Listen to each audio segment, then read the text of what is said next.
No,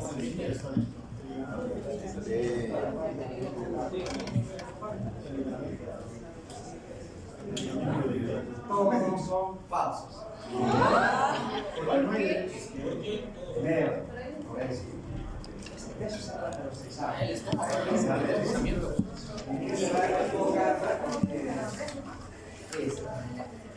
Con diagnóstico establecido de alergia inmediato para su pánica. Vamos a ver ahora las parasitarias, los límites de su se comprometen con las células por desplazar. La principal causa de enfermedad son las hernias por deslizamiento.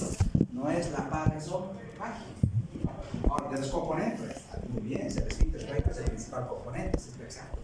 Pero no es la hernia para esa página, es la deslizamiento. Le dije, miren, la hernia, eso es pregunta. Se hacían muchas preguntas, muchas las residencias, los clientes, todo eso. Y esta pregunta está en los años de las residencias. Dice, ¿cuál es la hernia? ¿Ya? ¿Cuál es el tipo de hernia que está relacionado con enfermedad de flujo? Por deslizamiento. Vamos a ver por qué. ¿Ya? Bueno, entonces la respuesta correcta entonces era fácil, ¿sí? Porque la primera ya. Vamos por la segunda, dice prevenir desde 67 años con diagnóstico establecido de eje, establecido por endoscopía y biometría. Su principal mecanismo fisiopatológico es. ¿Cuál? ¿Respuesta cuál es?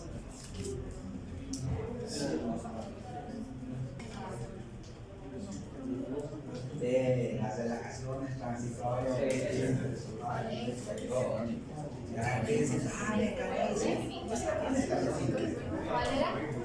las relajaciones. La respuesta es B.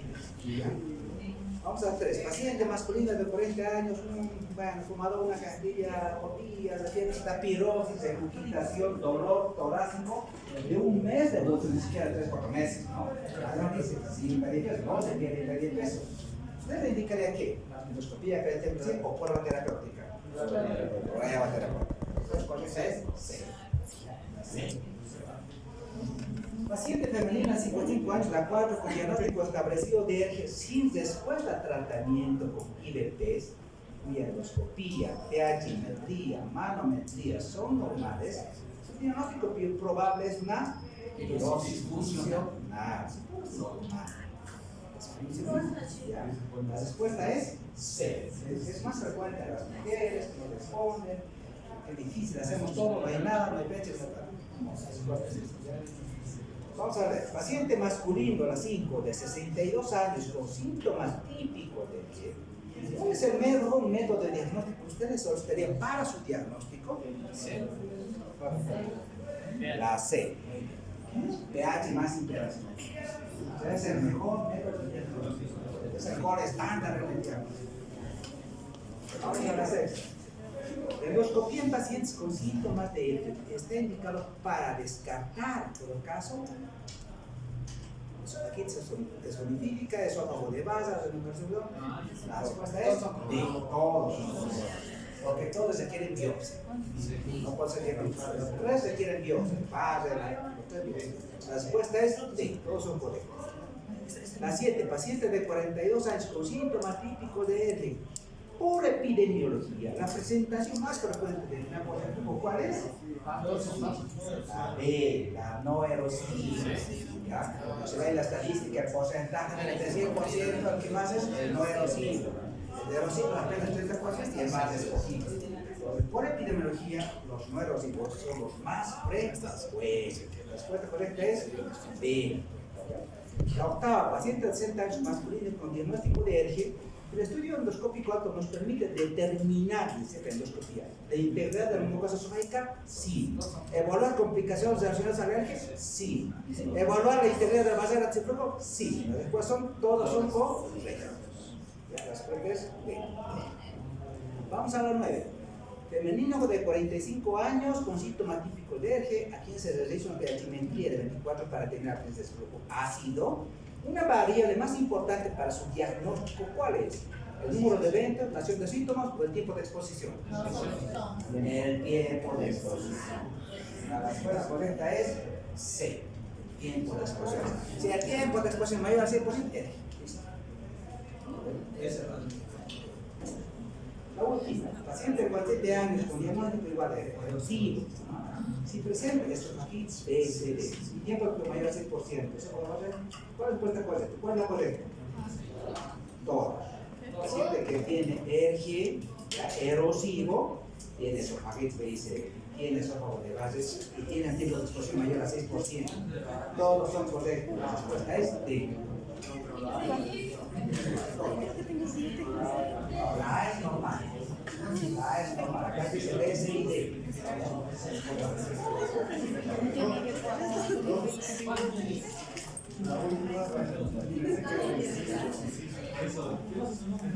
A, B, C, D. Sí.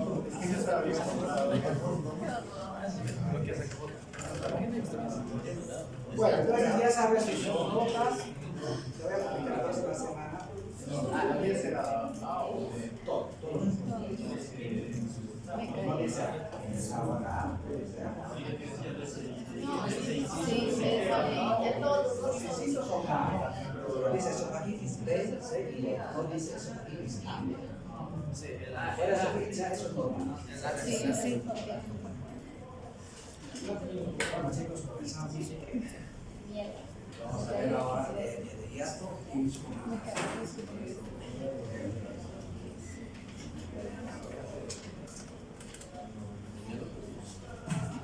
Bueno, vamos a ver ahora qué pasa con las hernias de hiato. Ya las hernias de hiato, ¿qué pasa con las hernias?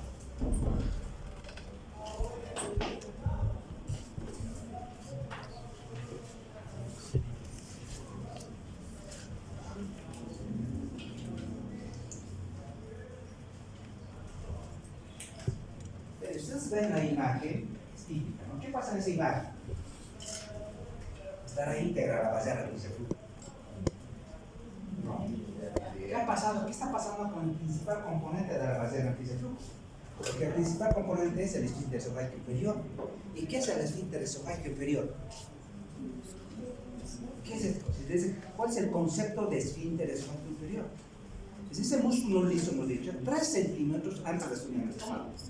Actúa como esfínter. Ese es el músculo. Pero en este caso, ¿qué pasa con este músculo? En este caso, en la hernia, ¿qué ha pasado? Ha sido desplazado. ¿Por qué? Por la protrusión de esta parte del fondo hacia la cavidad, hacia mi intestino. Por lo tanto, se altera toda la vasera del flujo. Esto es típico de las hernias tipo 1, entonces por deslizamiento, por desplazación. ¿Por qué no se desplaza? ¿Qué es lo que se desliza? El esfínter. El cáliz, ese verá la parte torácica, esa va a ser así, porque debería de los ligamentos. Entonces, esta protrusión, ya, este prolapso del estómago, o parte del estómago, del fondo, al intestino, a través de este que es el hiato esofágico. Esa protrusión se llama hernia de hiato. Ojo, hernia. Como toda hernia tiene sus 3 componentes, ¿no? En general, si nosotros vemos, todas las hernias que tienen un euforificio anatómico preeminente establecido que con la edad sufre debilidad, las hernias inguinales, inguinoscrotales, hernias umbilicales, otras hernias, por ejemplo, las hernias internas. Sí, hay hernias internas, por ejemplo, el paciente que tiene a nivel del meso, se produce una parte que se mete dentro del meso, ocasiona una hernia interna, hay hernias internas. No solamente hernias externas que la podemos ver, pero hay hernias internas que estas. Una de estas es una hernia que no la veo, pero está dentro del mediastino, dentro de la cavidad torácica.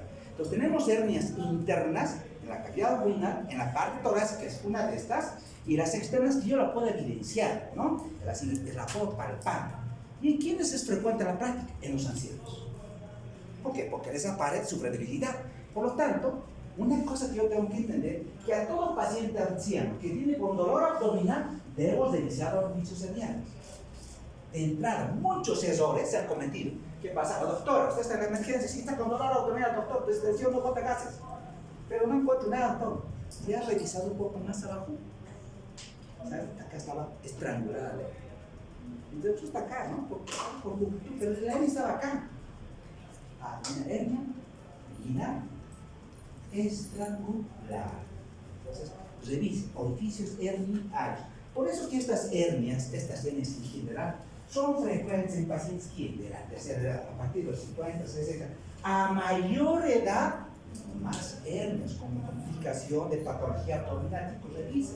Ahora, si el paciente tiene comorbilidades, por ejemplo, ha tenido múltiples embarazos, claro, si tuviera, imagínense, si ha tenido 5, 6, 7 embarazos, tantos embarazos, tanto aumento de la presión intraabdominal, va a debilitar estos orificios que ya de entrada son débiles, ¿no? La pared es muy débil, pero la obesidad, ¿ya? O un paciente que tiene un problema de asma, cualquier cosa que aumente la presión intraabdominal va a hacer que estos pacientes, ojo, tengan predisposición a hacer hernias. Si le pregunto, ¿cuál es el tipo más frecuente de hernia por epidemiología? Es la hernia por deslizamiento, la tipo 1. Un 85% es tipo 1. Pero yo tengo que pensar, tipo 1, tipo 1. Pero el resto apenas es del 5%, chicos. Apenas del 5%. Miren, estas son las hernias que se ven en la placa y así más o menos se las vamos a proyectar. Miren, la tipo 1. ¿Qué pasa en la tipo 1?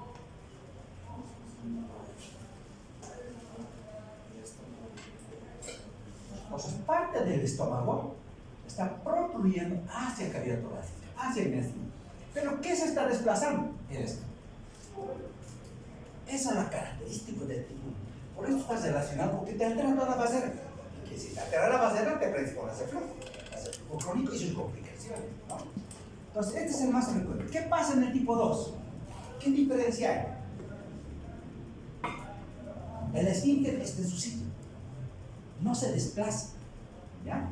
Lo que se desplaza es el fondo, o se llama paraesofágico, al lado del esófago, por una debilidad de ese ligamento freno-esofágico del lado izquierdo. El estómago prolapsa, pero el esfínter está en su sitio. Esa es la diferencia entre estos dos tipos de hernia. Acá, ojo, este está en su sitio, ¿ven? El esfínter está en su lugar. Acá es donde se ha desplazado. ¿Qué pasa en el tipo 3? Se desplaza el estómago, el fondo, más el esfínter, los dos. Lo llaman mixto. En cambio, en el 4 también se desplaza el esfínter, se desplaza todo. Pero en este caso hay otros contenidos, aparte del estómago, intestino delgado, ¿ya? A veces el estómago, una viejita de 80 años, imagínense, tenía un colon acá, o un nivel en radiografía. ¿Pero qué nivel? Pero tú no tendría que ver nivel aquí arriba, en tórax.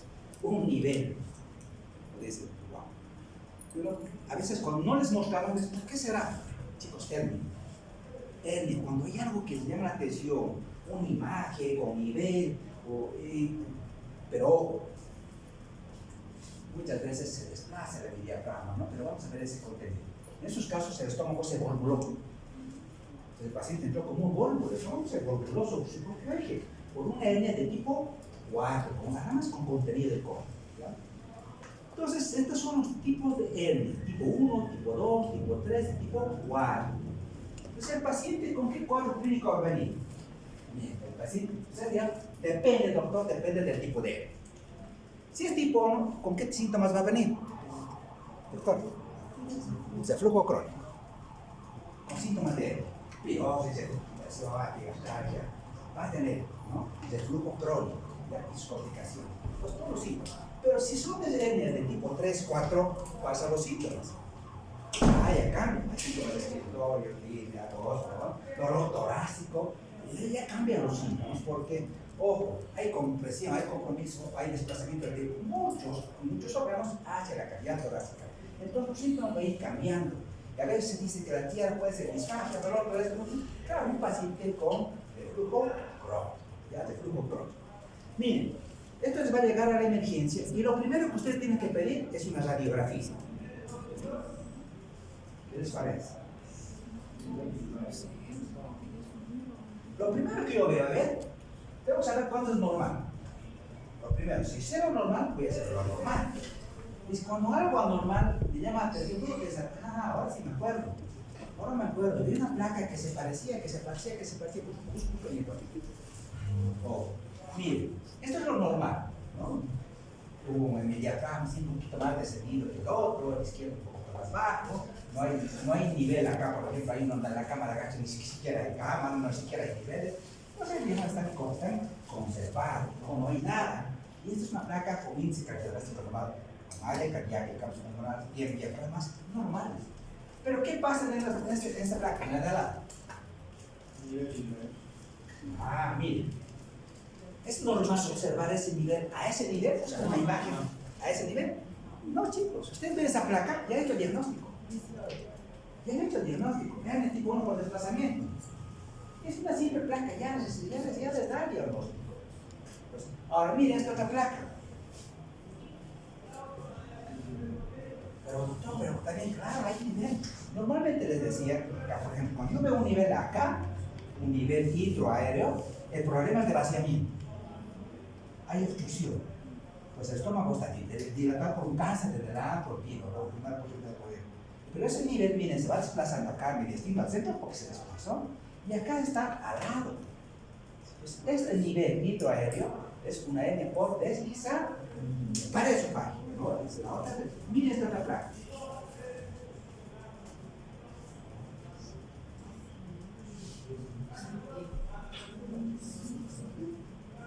Si ves la placa, es, pero doctor, esto, ¿qué es esto? Parte del estómago está desplazando hacia el intestino.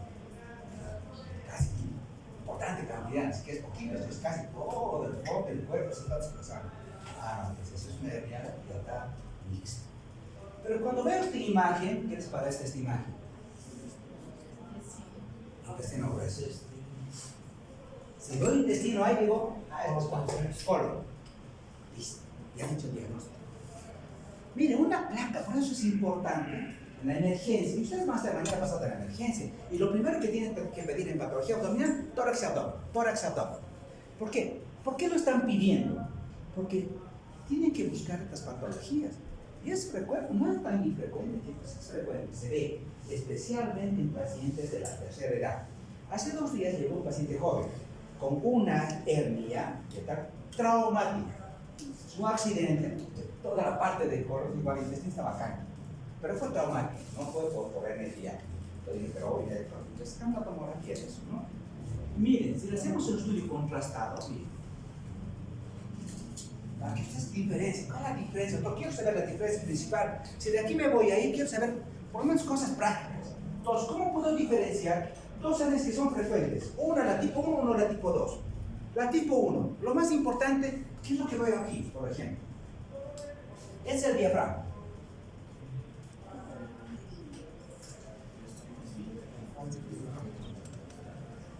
Doctor, el diafragma está ahí. Mire, una parte del estómago está, pero ¿qué es lo que se está desplazando aquí? Cardias, la unión esofágico, ese esfínter que está desplazando hacia el intestino. Esto es lo que debo entender. En cambio, la tipo 2, nada, el esfínter está en su lugar, el cáliz está en su lugar, ese no se mueve. Lo que se desplaza es hacia abajo. Entonces, eso es importante. Ya, eso es importante de esto. Bien, este paciente que les decía, esta paciente con esta placa, mira, con esta placa, y en el tercer colon, hemos dicho, aquí hay un paciente en la tomografía. O sea, lo que estaban viendo ustedes acá, estas imágenes, son estas. Intestino grueso.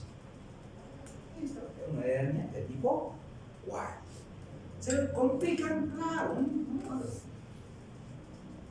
¿Cuál sería la complicación de la tipo 1? Todas las complicaciones relacionadas con la hernia, desde esofagitis, estenosis, Barrett, adenocarcinoma, todas las complicaciones. En cambio de las otras, obviamente va a haber, por ejemplo, como en este caso, el estómago se volvuló. Se volvuló el estómago, se puso hasta tanto todo el estómago que se hace su propio eje. Para esto es una emergencia quirúrgica. Pero muchas veces esto viene a la emergencia así, ¿no? Así, con dolor torácico, con disnea y la placa. Pero acá está la hernia, ¿no? Tipo 3 o tipo 4, cuando hay síntomas extradigestivos, ¿no? Siempre uno tiene que decir, el paciente tiene con dolor, si viene un dolor abdominal inespecífico, ¿son con síntomas digestivos o con síntomas extradigestivos? Si tiene síntomas digestivos, está relacionado con su alimentación. Lo primero que le pregunto, ¿no tiene tolerancia a las grasas intestinales? No las tiene. Doctor, si se alimenta normal, hace daño, o sea, no tiene distensión, no tiene síntomas digestivos altos, entonces no es digestivo. Probablemente sea cardíaco. O como este caso, ¿no? Compresivo. Pero una de las preguntas que les decía, ¿la endoscopía nos permitirá hacer el diagnóstico de inmediato? Sí. Una de las cosas que la endoscopía nos permite, y los endoscopistas, como antes te dicen, doctor, lo voy a ver la hernia y se lo voy a ver, ¿no? A veces se maneja esta clasificación de índice, ¿no? Al tipo 1, miren, esta endoscopia está entrando por el hielo esofágico y a medida que la hernia, los pisos de arcadia se hace más grande, miren el espacio que queda entre ese esfínter, ya, alrededor del endoscopio, se va aumentando ahorita, así como lo clasifican, ¿no? De acuerdo a la clasificación, fíjense, es el tipo 1, tipo 2, tipo 3 y tipo 4. Pero lo más importante, no es que les pregunte, a mí me interesa que sepan que la endoscopía les puede dar el diagnóstico de la integridad de la base de antiflujo.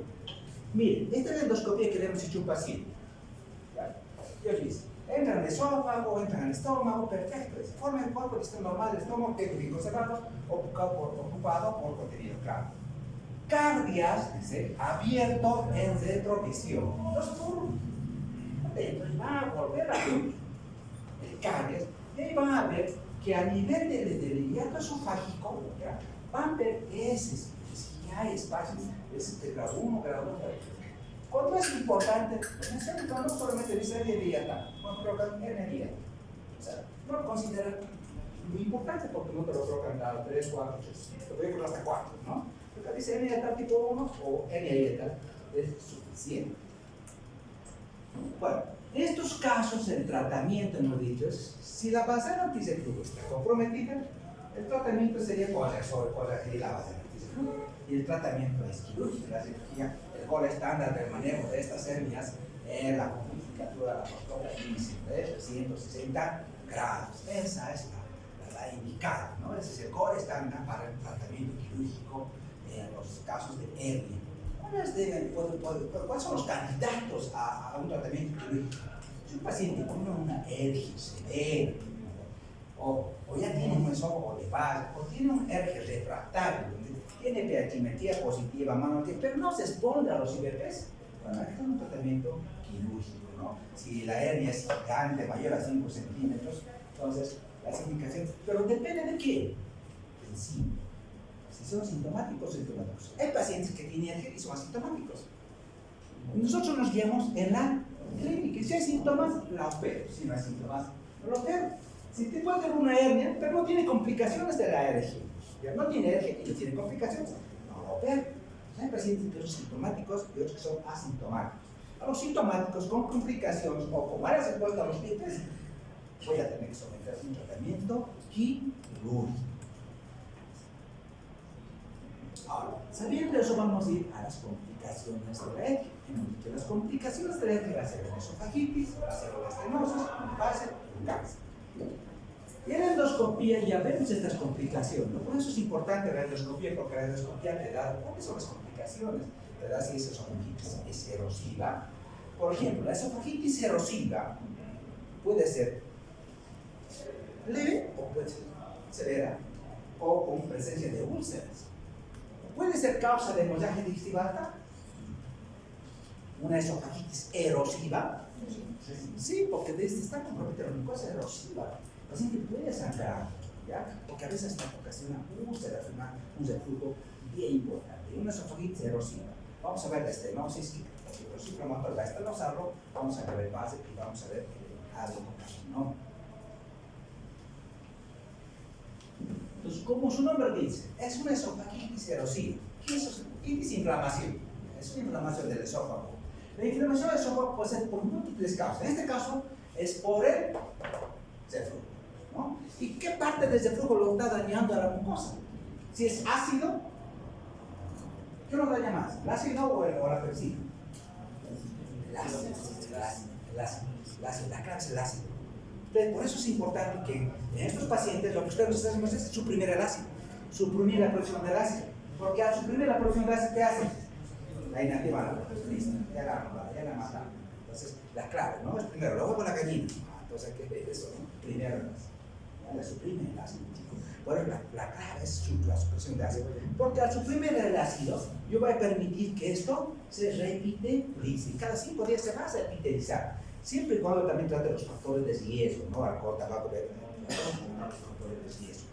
Este proceso inflamatorio de esta mucosa esofágica, yo tengo que saber, ¿es una inflamación leve, moderada o severa?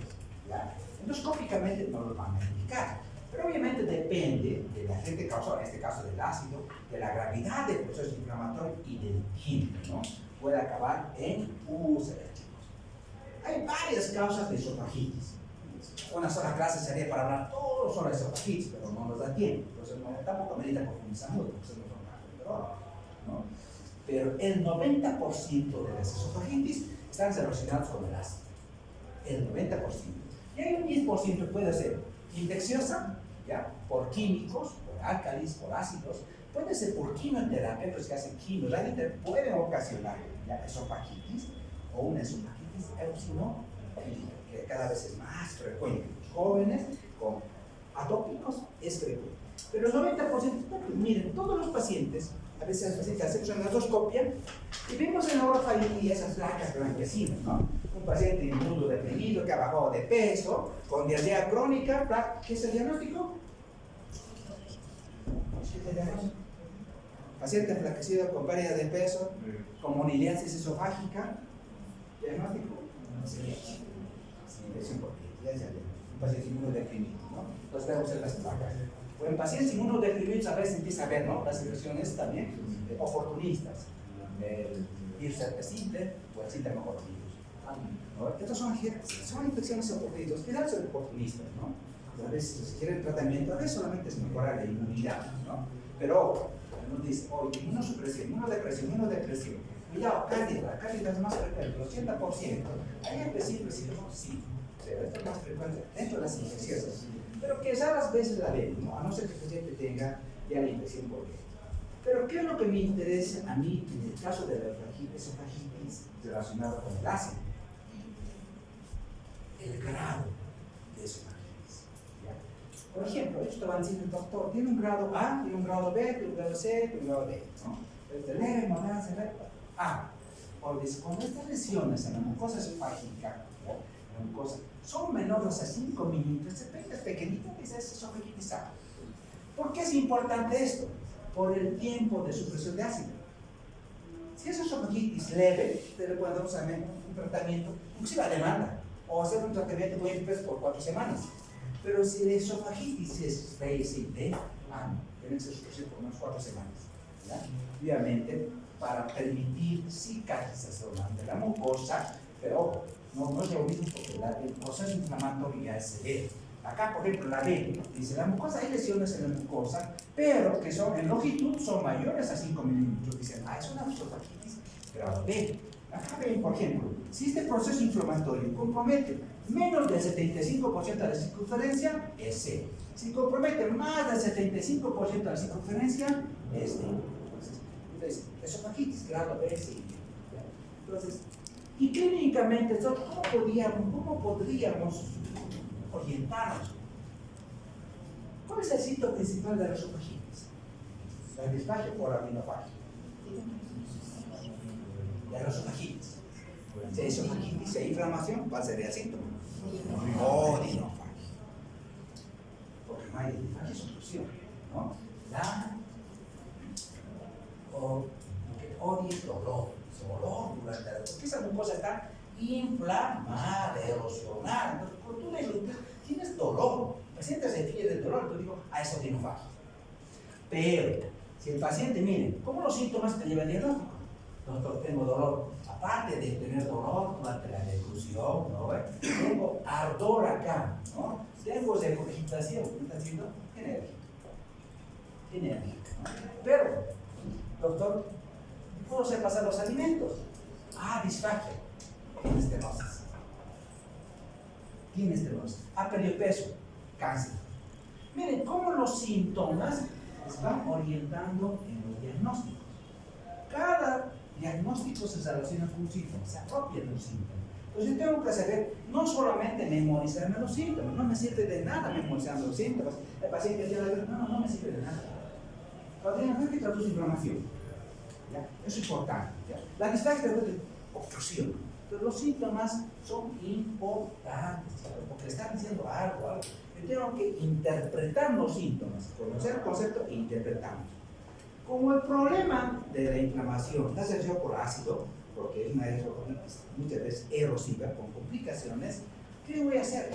Voy a suprimir el ácido, ¿no? Quiero ver todos los inhibidores que vamos a hacer, ¿no? Los de primera, segunda, tercera generación y los últimos pH que están saliendo, que les dije que son muy buenísimos, porque suprimen el ácido, mantiene el pH mayor a 4 durante 24 horas, y es lo que quiero, subir el pH.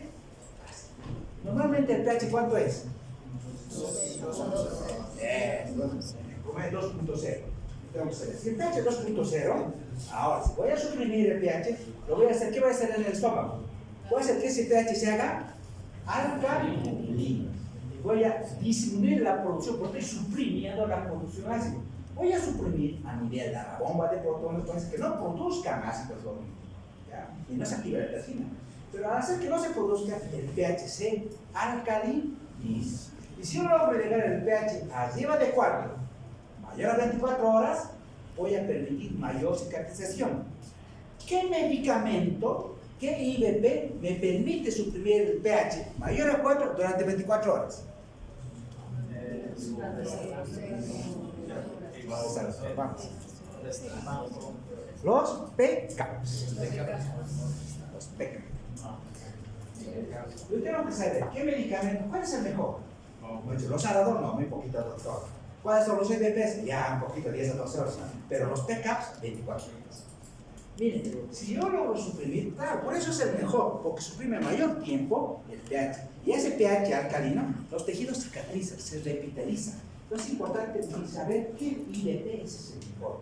Y ese es el último que está saliendo, son los PCAPs, ¿no? Los PCAPs, ¿no? El vonoprazan, el tegoprozan, son los medicamentos, los prazones, los que suprimen más la producción de ácido. Entonces, ahora, ya se quiere IVP, pero bailar. Y doctor, ¿cuánto es el tiempo? Depende del grado de la cirugía. ¿No? Si es una esofagitis, por ejemplo, si no hay esofagitis, si no hay lesión, solamente podrá estar por 4 semanas. Si es AD, sí puedo dar IVP a demanda, ¿ya? Pero si es una esofagitis C y D, tengo que dar el doble de dosis por 8 semanas. O sea, por más tiempo, pero el doble. Entonces, así yo me aseguro cicatrización de la mucosa, ¿no? Pero ojo, el paciente puede tener ese flujo. ¿Qué medicamentos aumentan la presión del esfínter esofágico inferior? Exacto. ¿Ven que vale importante estudiar? Así es lindo entender.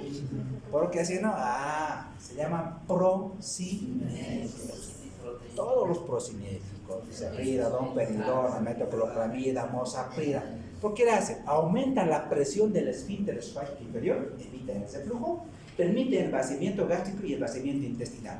Entonces hacen que el tránsito sea normal. Entonces yo lo voy a asociar con proxi. ¿Listo? ¿Esto también? Es complicado. Bueno, vamos al otro. Resulta que la otra complicación, el paciente tiene ahora estenosis. Hemos dicho, como todo proceso inflamatorio,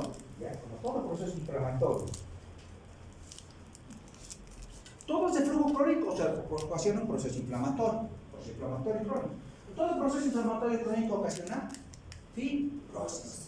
Y toda fibrosis ocasiona estenosis. ¿Ya?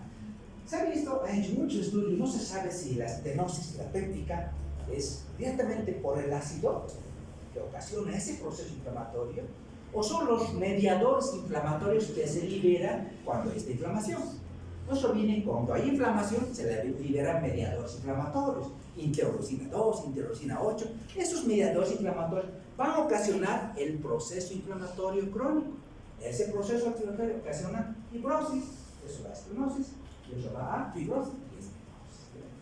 Entonces, cuando este paciente tiene un reflujo crónico, ¿qué ese paciente va a hacer? Porque no va a poder deglutir porque está estenosado.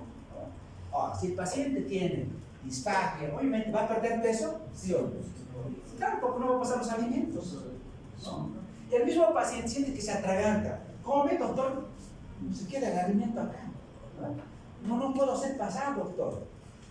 Wow, la cosa es que hago, ¿no? Para sólidos o para líquidos. Porque usted no es un paciente, por ejemplo, con sed de igual que no carcinoma, que tiene casi estenosado, más de 75% de lunes. Pero esta paciente era cardiópata con marcapaso, pues no la podíamos operar, ¿no? Bueno, porque lo otro es hacerle, ¿qué sería? Si no se pasa la comida, ¿qué le ofrecería al paciente? La dilatación. ¿Podría dilatarle? Sí, en este caso podría dilatar la estenosis, pero hay riesgo de ruptura, perforación, ¿no? Mediastinita, hay riesgo de ruptura. No lo puedo dilatar, ¿no? Hay mucho riesgo por su edad, ¿no? Y el otro no lo puedo operar porque tampoco no tiene indicación psiquiátrica.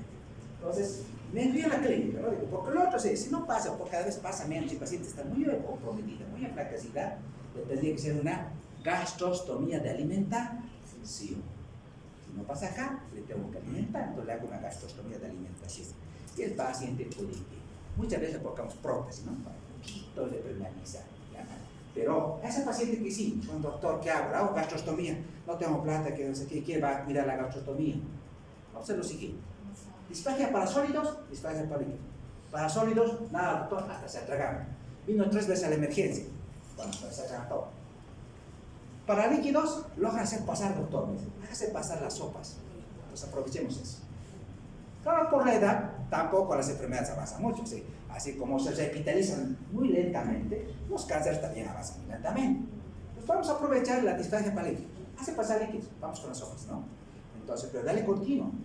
Debemos controlar durante 3 a 6 meses. La paciente ha mejorado su estado nutricional.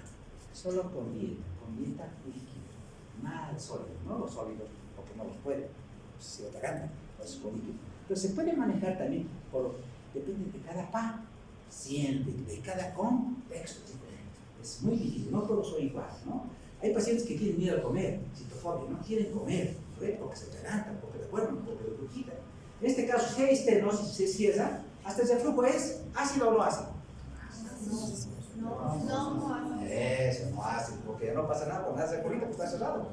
El reflujo no ácido, ¿no? Entonces, es más joven, ¿no? No ácido. Bueno, entonces la endoscopía viene, mire, ¿cómo está estenosado?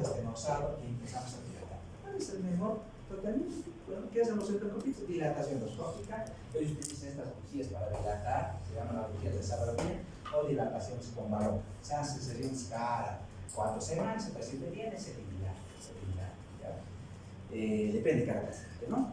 Entonces, pero hay complicaciones, se perfora, digamos, el paciente está dilatado, se perforó, mediastinitis y todas las complicaciones, ¿no? Como se sale el aire, ahí se perfora el esófago, ¿qué pasa en la piel? Enfisema subcutáneo. Pero toca acá, había crepitación, digamos, ¿no? Porque hay aire en la piel, entonces enfisema subcutáneo.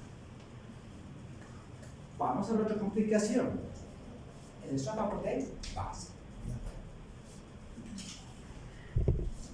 ¿Qué es lo más importante en el esófago de Barr? La clave es que el epitelio normal, ahí vienen los conceptos.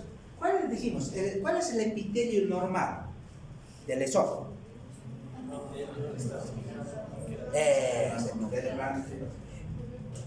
Ese epitelio escamoso, es cambiado por otro epitelio. En este caso, el epitelio es de tipo intestinal. Hemos dicho al principio, ¿se acuerdan? Todo el tubo digestivo es epitelio cilíndrico simple, excepto el esófago. ¿Ya? Entonces, este epitelio escamoso es cambiado, ya es sustituido por otro epitelio de tipo intestinal. Claro, para saber yo este cambio, ¿qué tengo que hacer? Biopsia. ¿Ya? Ese es el flujo, cambia el epitelio normal. Por ahí es donde tenemos que hacer. Pues si lo normal, doctor, es escamoso. Claro, ahora lo vamos a cambiar. El reflujo lo cambia el epitelio. El escamoso lo cambia por epitelio cilíndrico de tipo intestinal. Pero ahí hay la presencia de células calciformes. Eso vamos a ver. Pero esto tiene que ver cambio. Después se llama metaplasia. Cambio de epitelio. Nada más. No es displasia todavía. Es cambio de epitelio. Metaplasia. Entonces, para que haya esta metaplasia, este cambio de epitelio, obviamente el paciente va a tener todos los factores de sus, que son casi característicos de la enfermedad por reflujo, ¿no? El paciente tiene, a veces, toda la familia de Barr, también es masculino, da varios cortes sobre eso, tiene hernia tal. Todos los factores de video que hacen que tengamos el flujo crónico que predispone al valle. Y son estas las imágenes que vamos a ver en endoscopía. Un esófago de base, yo tengo que saber, ¿es un base? O puede ser el esofagitis con base o sin base. Puede ser una esofagitis de demostración, pero sin base. Pero si el endoscopio te dice, oye, hay sospechas de metaplasia intestinal, la va a biopsiar, ¿no? Pero hay que ver la evolución. La evolución del base, cuando ya se diagnostica este cambio de epitelio, puede ir, ¿no? De un base sin displasia, con displasia de bajo grado, de alto grado y adenocarcinoma. O sea, esa es la evolución. Y mira la endoscopía.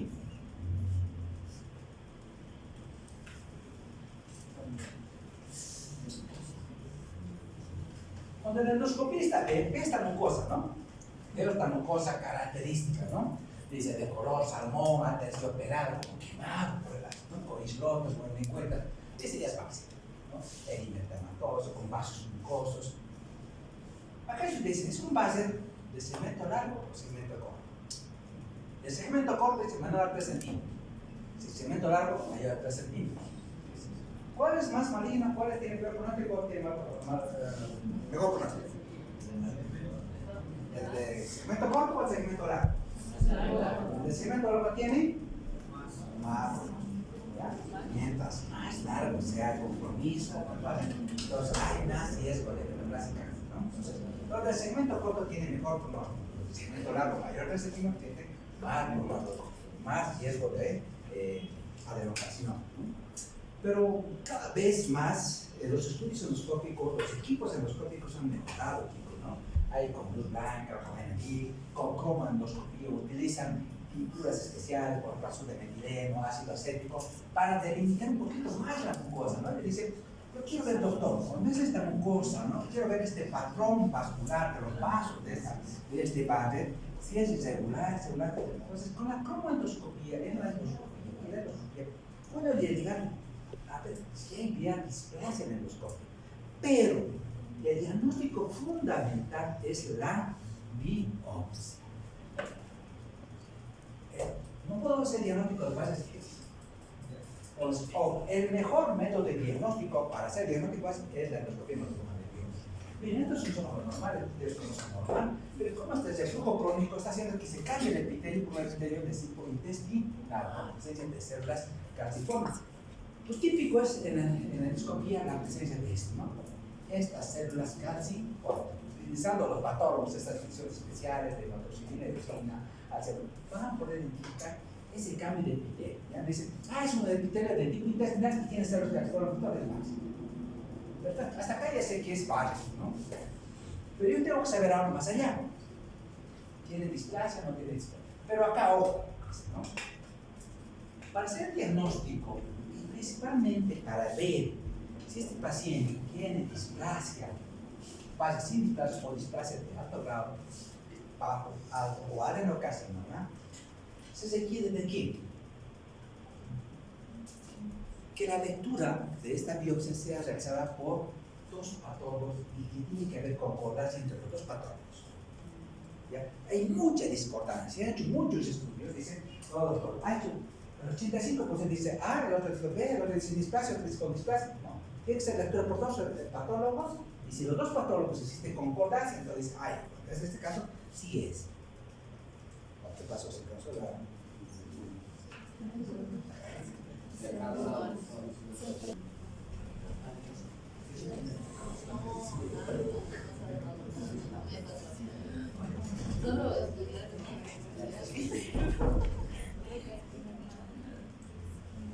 Bueno, entonces, ¿no?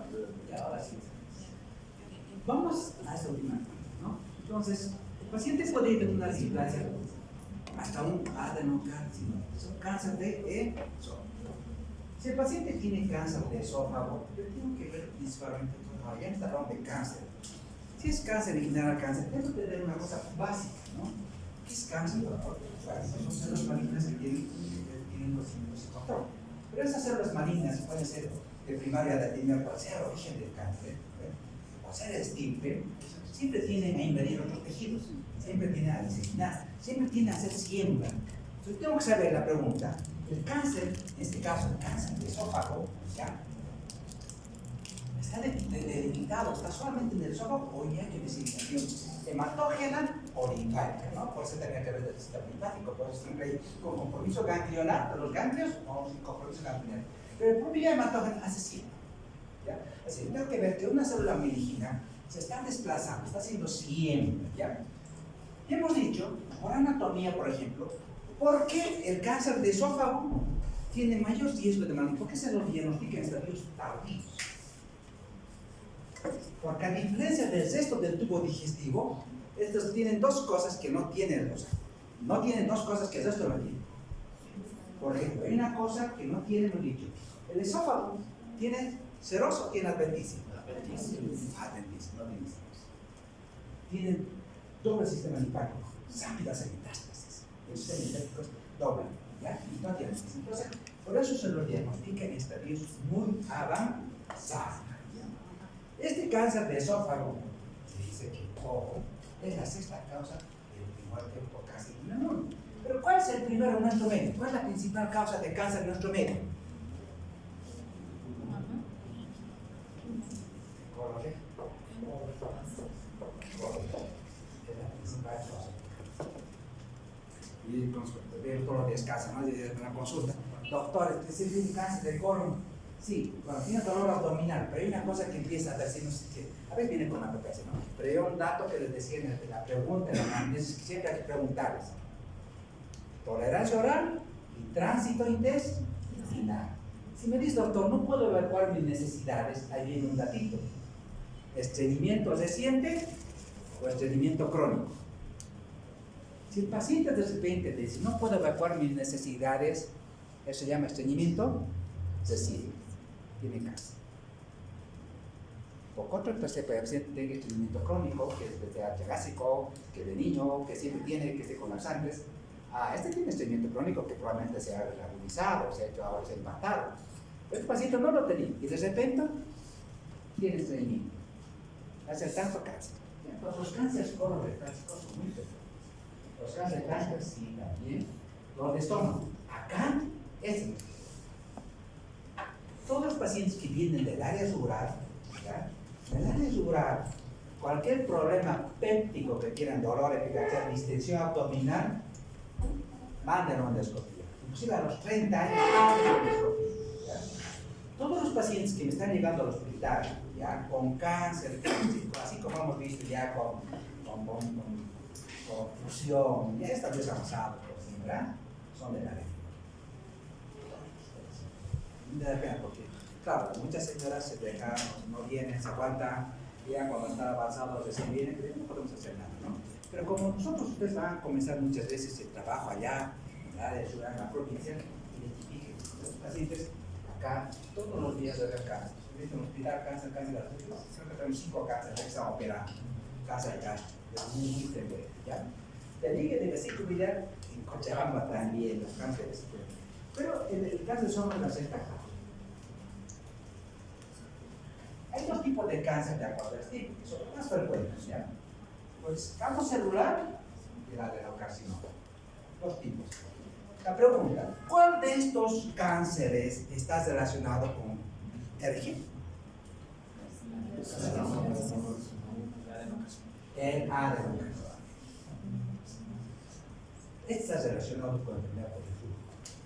Este se ubica en el tercio distal. Está en la parte distal. A veces compromete no solamente el esófago distal, sino también el estómago. La primera cosa es el estómago, implica más estómago. ¿No? Pero ojo, esta relación. Si yo pregunto, ¿se acaba de hacer una relación? La adenocarcinoma no está relacionado con el enfermedad por el flujo crónico, va a ir por la evolución. Ojo, la obesidad nos dice que lleva a eso. Entonces, en cambio, el escamo celular está más en la parte alta, es del tercio superior y del tercio medio. No se olviden que el esófago tiene tercio superior, tercio medio y tercio inferior. ¿No? Esófago cervical, esófago torácico, esófago abdominal. Pero el tercio superior y el tercio medio es escamo celular. En cambio, el tercio inferior es adenocarcinoma. Si les pregunto, el cáncer más frecuente del tercio inferior es adenocarcinoma. Superior medio, escamo celular. Listo. Hecho diagnóstico clínico menor. Vamos a ver por el clínico. ¿El paciente qué va a tener? Si es adenocarcinoma o si es escamosa, mire doctor. Vamos a ver la adenocarcinoma. ¿Qué tendrá adenocarcinoma? Disfagia. Parasoles líquidos, pérdida de peso, anemia, rotor renal. Pero el 10% puede no tener síntomas, lamentablemente, ¿no? El 10%.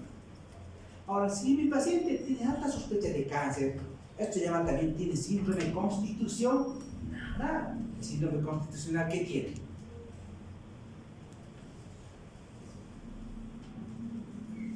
Síndrome de astenia, de anemia y pérdida de peso. Síndrome constitucional, ¿no? Tiene este síndrome constitucional, hay sospecha de anemia. Esto es importante. Hemos dicho que esta lesión maligna, que sea localizada en el tercio superior, hace siempre.